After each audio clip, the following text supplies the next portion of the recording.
So, I haven't made one of these in quite a while, but I suppose something had to bring me back.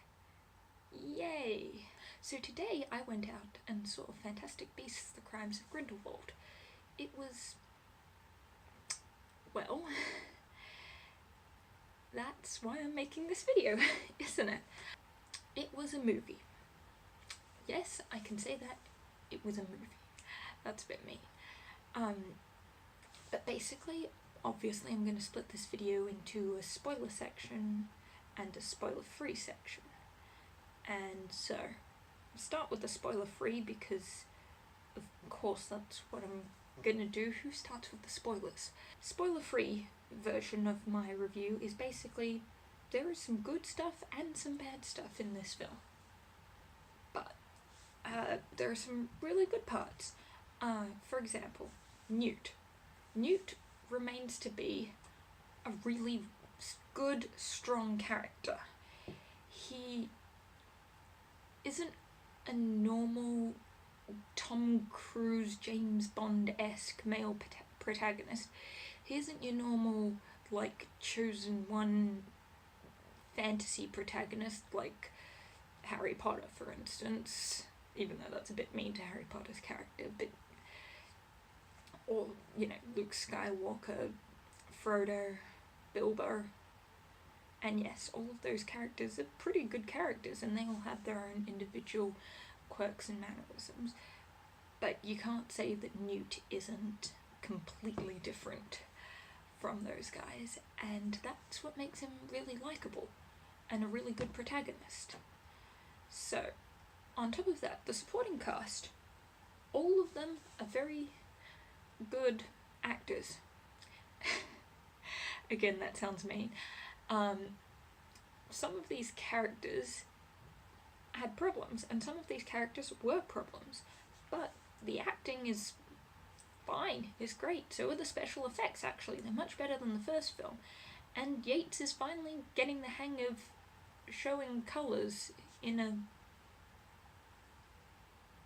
blue-grey format. David Yates is directing. I'll get back to that. But for the most part, this is actually really well directed.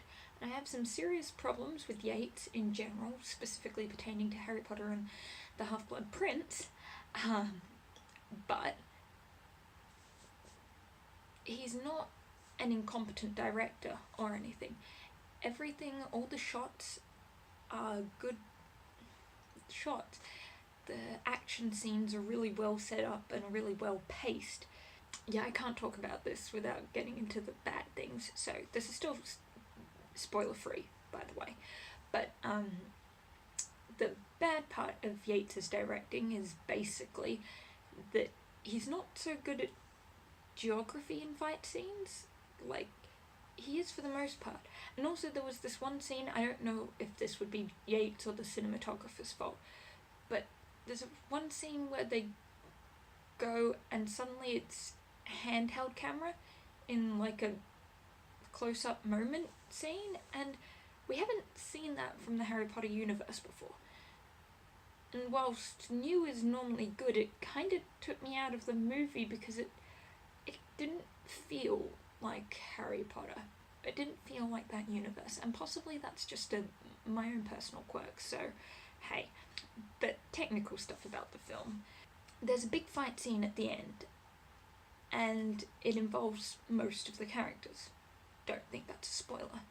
The thing is, you know that all the characters are there, and you know what the place looks like, but at no point is there any kind of nice big establishing shot that shows where each character is in relation to everyone else. You just kind of know that there's one person in the middle and everyone else is just kind of around, but are they near each other, or are they on the opposite sides? And then people are like grabbing each other and passing each other and should be able to see each other but aren't, and no one's talking to each other, and it's stuff like this that is my problem with Yates' directing in that it's still style over substance.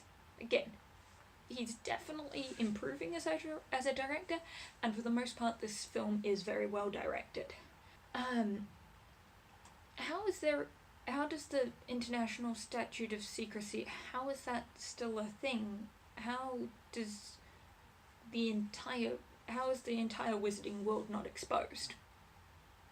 I have no idea, but that's just another gripe with this film. People are doing magic in front of muggles, or maybe they're not, because the muggle world and the wizarding world aren't very well defined separately. So maybe everything is happening in front of wizards, but I doubt it. Jude Law's Dumbledore keeps getting brought up, and I thought he was perfectly fine as Dumbledore, but I have problems with his character in the story, so I'll come back to that. But again, all the acting, all the stuff is fine. The writing, because it's not badly written, that's the problem. And I've seen a lot of reviews, and they're saying that it's badly written, and it's not. What I think is happening is that people aren't paying attention to everything that's said, because actually the story makes complete sense. It doesn't make complete sense within the Harry Potter universe. It doesn't make complete sense if you know the backstory of some of these characters or the books, but if you just take the film as a whole, or even take the film as a sequel to Fantastic Beasts and Where to Find Them, as standalone films with no relation to the Harry Potter universe or anything like that, this film makes complete sense. You just have to pay attention. That being said, there are a few scenes, for example, and this one's in the trailer, so that's fine. You get Dan Fogler's character, Jacob, meets Nicholas Flamel. Also, where was Nicholas Flamel's wife?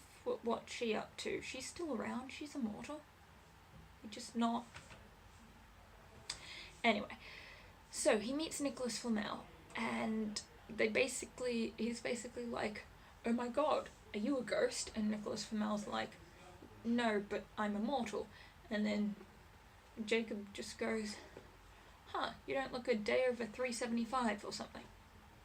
The thing is that's not edited. When I saw that in the trailer, I thought, okay, well, there's a line before that establishes that Nicholas Flamel's like 600, because, I mean, he's 665 minus about 50 or 60 years, so, you know, maybe a bit more depending on when you're claiming the first film is set. If you assume it's set in 1991, which I don't assume because the later films are clearly not set in the 90s, then, well, look, that's a completely different problem.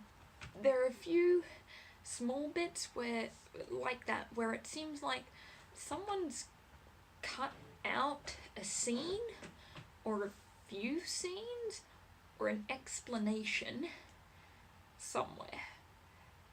And that means that, like, it makes sense, but we're missing something, or it feels incomplete. It feels like we're missing something. So whether it's that the script was too long and they cut stuff for time, or the script was dumb and missing stuff, and if the script was dumb and missing stuff, then I'm sorry, JK, but that's on you. You know, I love you, your books are the best, but guess screenplays aren't your best? I don't know. The Fantastic Beasts that you meet in this film, because you do meet more creatures. Most of them are pretty cool. Well, you meet 3, kind of. The main one that you meet is pretty cool.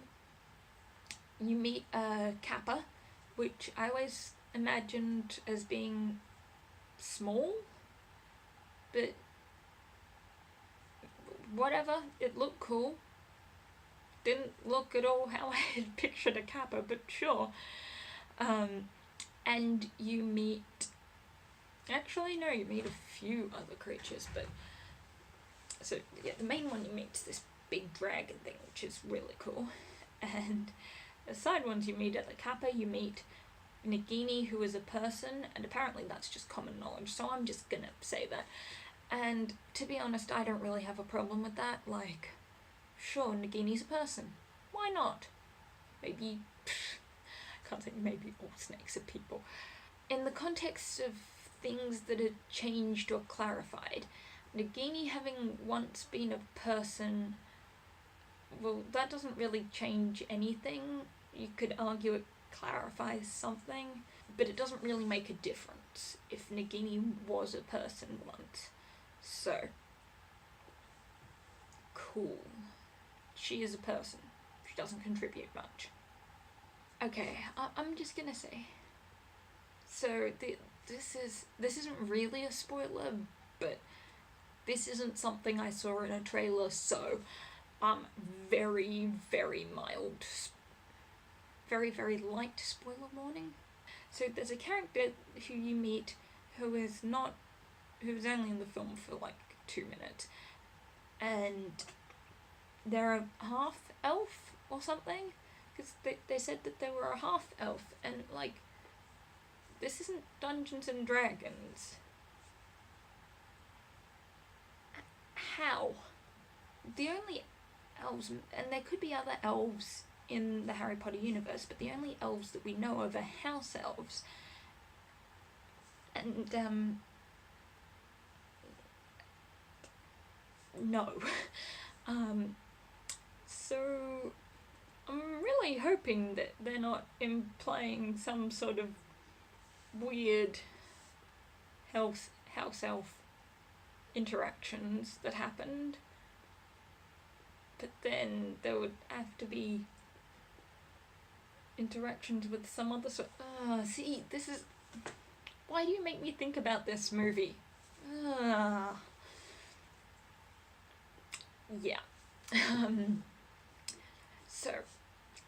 That's the end of the tiny mild spoiler.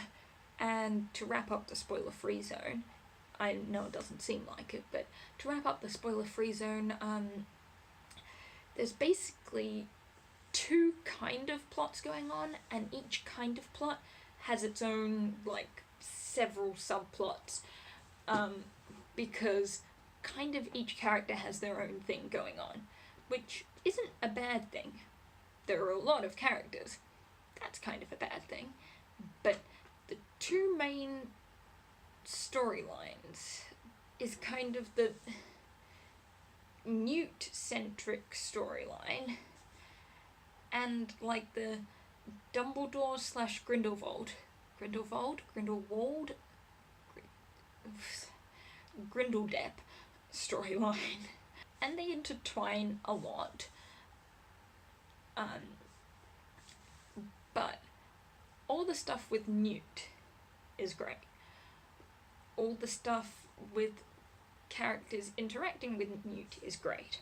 All the stuff with the characters who mainly interact with Newt and are mainly there as part of Newt's storyline, but as they get their own storylines, they're the ones that really needed expanding upon. Literally, minor spoiler. I'll leave it for 1 sec. And then the storyline surrounding Dumbledore, all the storylines surrounding Dumbledore, just straight up are problematic. I will get to that in the spoilers. But Dumbledore, you are a big problem. You're fine, but you're a problem. And Grindelwald, I mean, that's fine, he's just kind of there. Alright, end spoiler-free zone. Welcome to the spoiler zone. Yeah. So what the fuck was up with Dumbledore's story?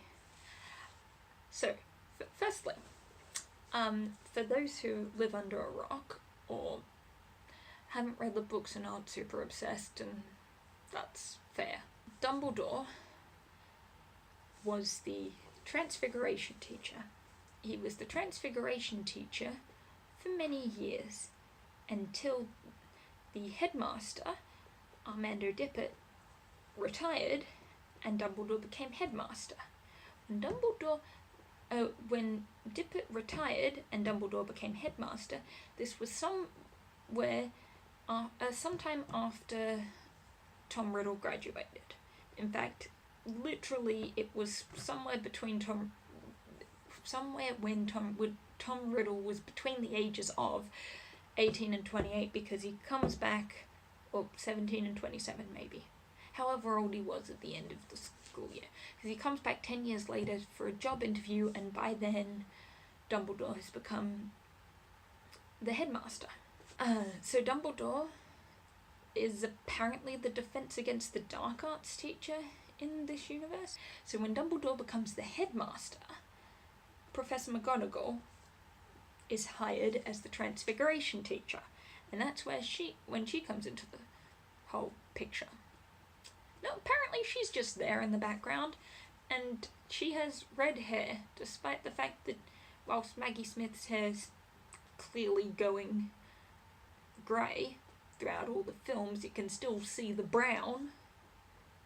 But Dumbledore, who was supposed to have red hair, according to the books, has the brown, and young Professor McGonagall has red, and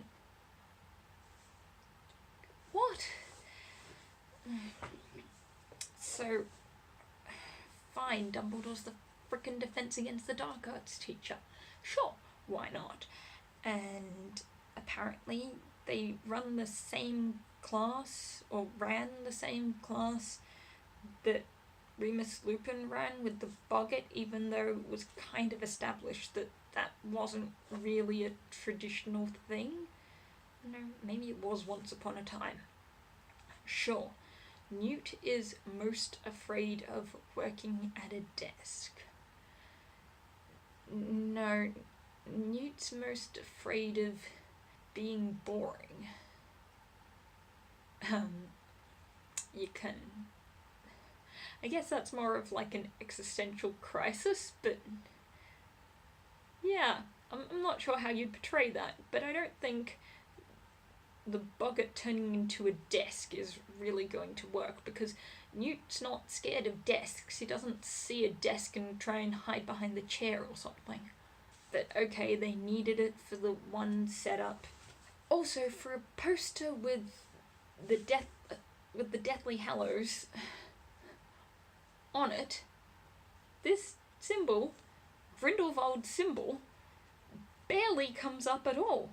He only says for the greater good maybe once, twice, but it's like if you had a film about the rise of Hitler and you just forgot to include the swastika. I mean, you're not finding that a little strange? And at one point, in Hogwarts, Lena lifts up a table and sees that amongst all the graffiti, someone carved a Deathly Hallows into it. The super obscure symbol. I mean, I guess you could argue maybe it's not super obscure back then. Maybe it only became super obscure after Grindelwald corrupted it. But it seems a lot more like the production department, set department probably, was trying to add in Easter eggs and weren't being subtle about it at all. Now I have to try and work out what the hell was happening with Lita Lestrange's story. I mean, she kind of gets the short end of the stick. You get some good... sorry, not her, but her relationship with Theseus. He gets the complete short end of the stick. Literally, you get to know pretty much nothing about him, and he's kind of important to the story. Theseus is Newt's brother. I only remember it because of Midsummer Night's Dream. Oh, now I get to meet Paulito. Does that mean that this is going to cross over with Wonder Woman? There's a whole weird backstory about how Lita is the half-sister of someone else who's kind of nuts and wants to kill Credence. Also who has a weird eye parasite for no apparent reason, because that plot thread literally goes nowhere. So he wants to kill Credence, but he knows that Lita exists and that they know each other because they're half-siblings, even though at no point in either of their backstories was it really established that they had met. And the Lestranges are from France, but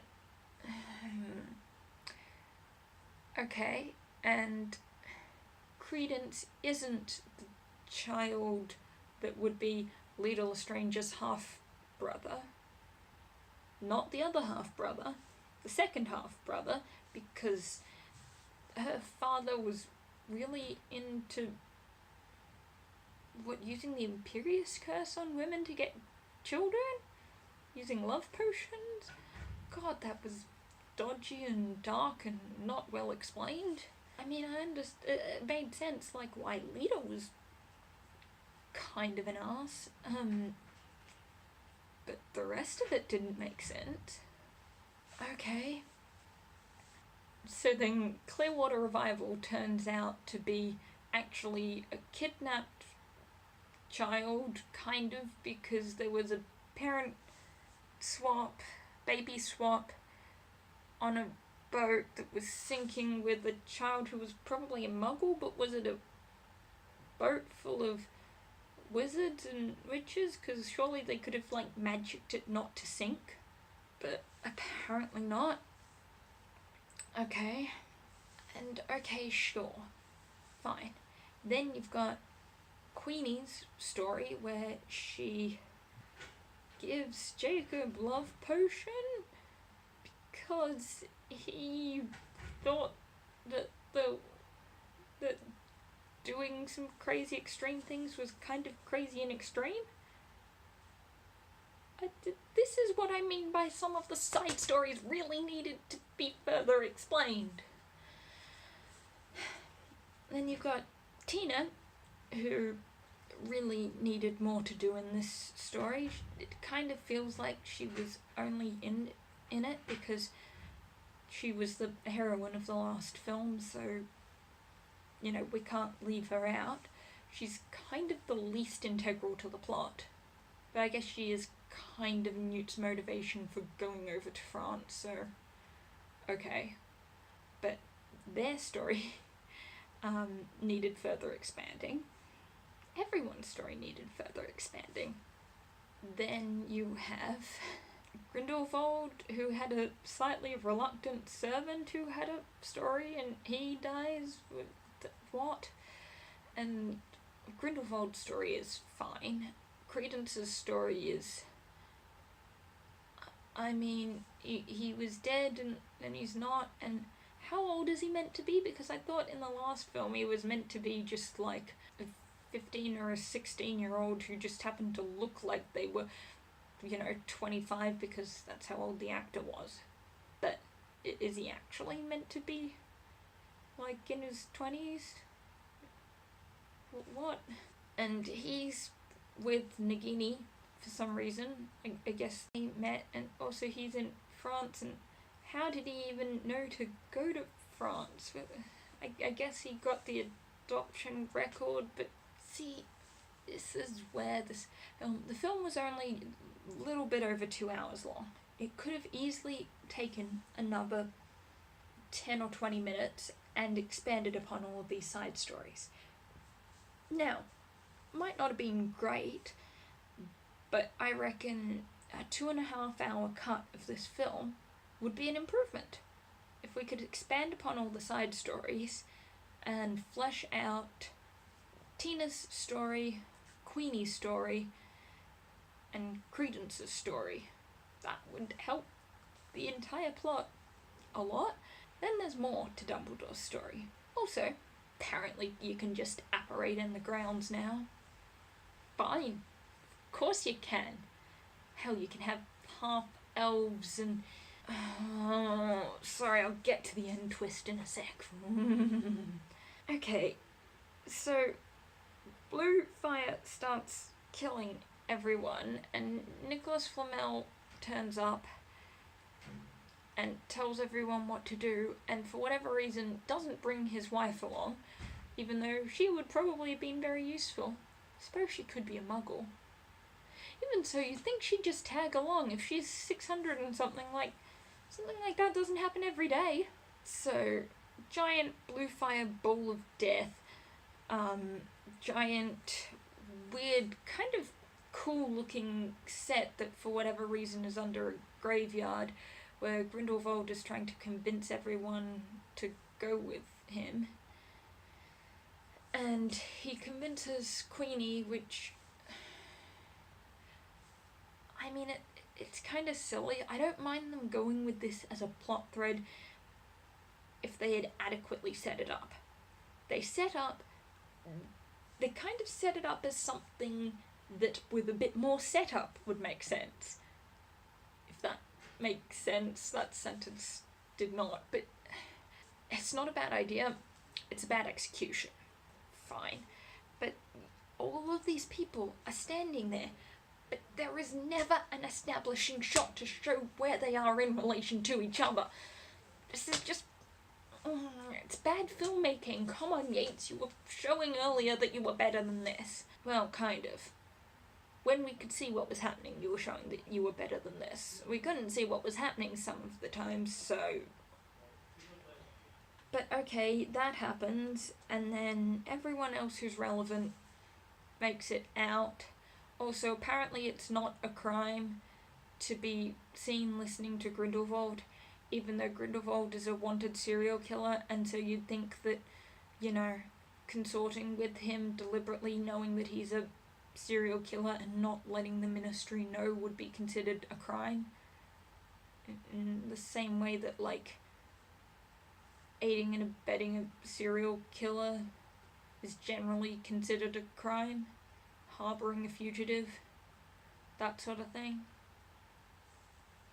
But, okay, sure. But Grindelwald, like, leader somehow, I don't know, distracts him, yells at him, annoys him, does something and ends up dying in the process, probably because, let's face it, if someone just crumples to ashes, apparently they're perfectly fine and they go on to France. Not looking at anyone here, Clearwater Revival. So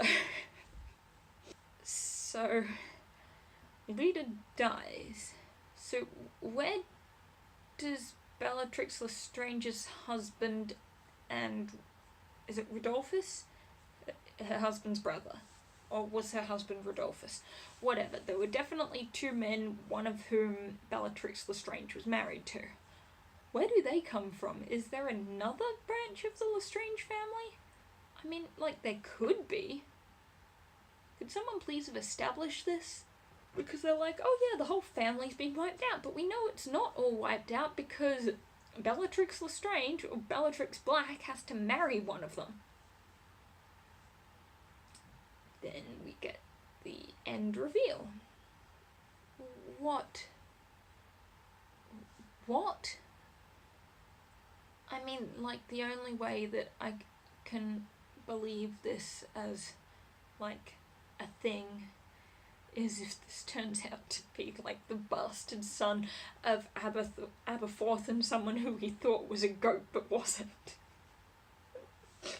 I mean, if that's what it turns out to be. Or, like, someone who's an animagus and turns into a goat. Where the frickin' hell was this dude meant to have come from? The entire family was dead, and also happened to be married into the family. And then gay and really, really into goats.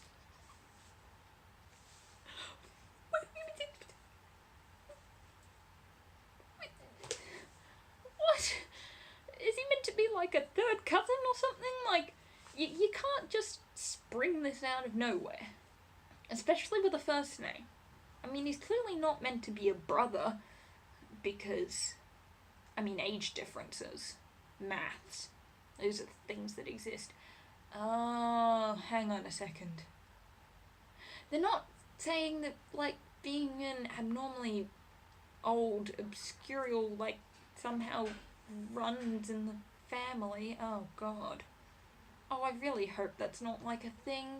I liked that everyone, well, not everyone, but pretty much everyone was able to be, like, retroactively be like, oh right, that's what happened to Ariana, after the explanation of what an obscurial is.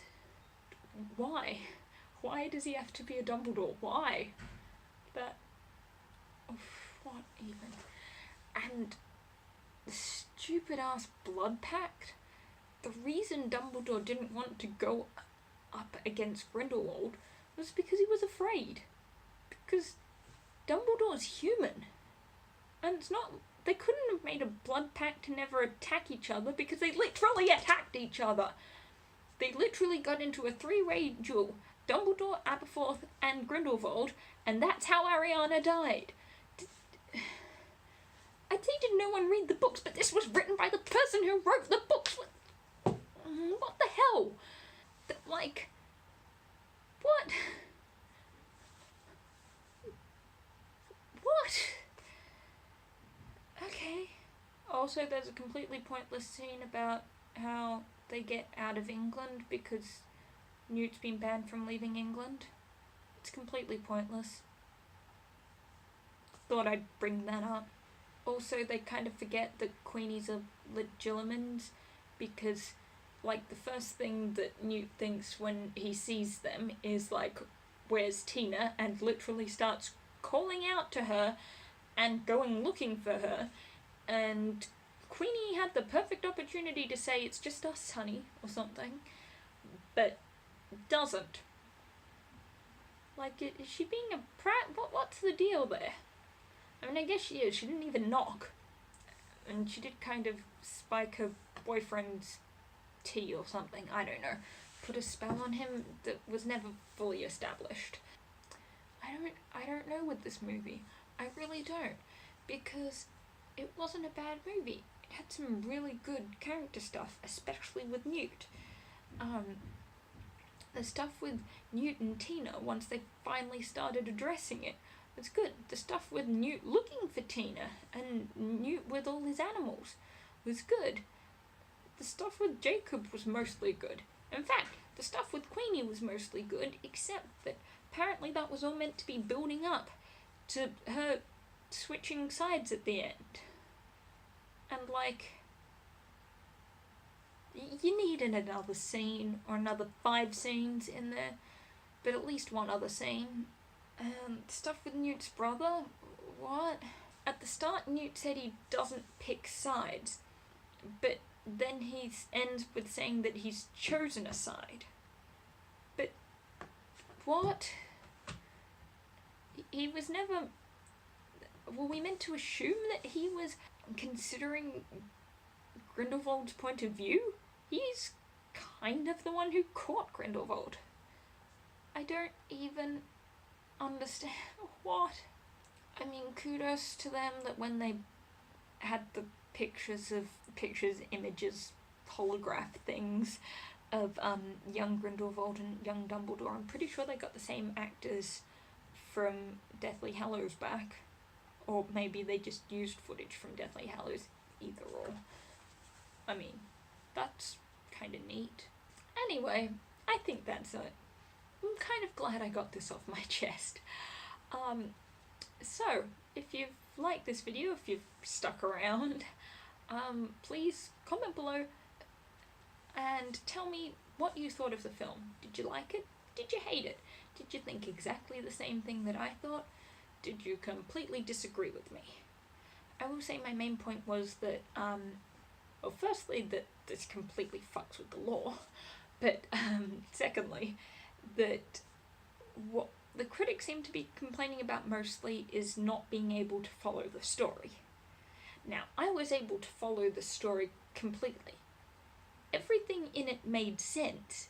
Like, made sense in, like, I understood who they were talking about. I understood what was happening. Where it didn't make sense was that some things felt uncharacteristic, or like they didn't belong in the Harry Potter universe, or like they needed not even more explanation, just like a thing they needed to not be in the movie. So yeah, please comment below what you thought. Please like the video if you like it. If you didn't like it, you can feel free to ignore that down arrow button. If you didn't like it, comment below and tell me why you didn't like it. That's fine. And yeah, I mean, obviously share, but I don't think anyone's gonna do that. Mostly just comment because I'd like to hear people's opinions. Thank you for watching this video. You can subscribe to my channel to maybe occasionally hear videos. I was attempting to make them regularly and I gave up after like 3. No, I gave up after I lost a video. I got completely through, not completely, I got about 2/3 of the way through editing it when I think my computer crashed and it hadn't saved. It had saved like the first tiny bit, and I think I just kind of rage quit, so oh well. I will try and make more videos. I should make more videos. We'll see what happens. Alright, catch you next time. This really went on a while.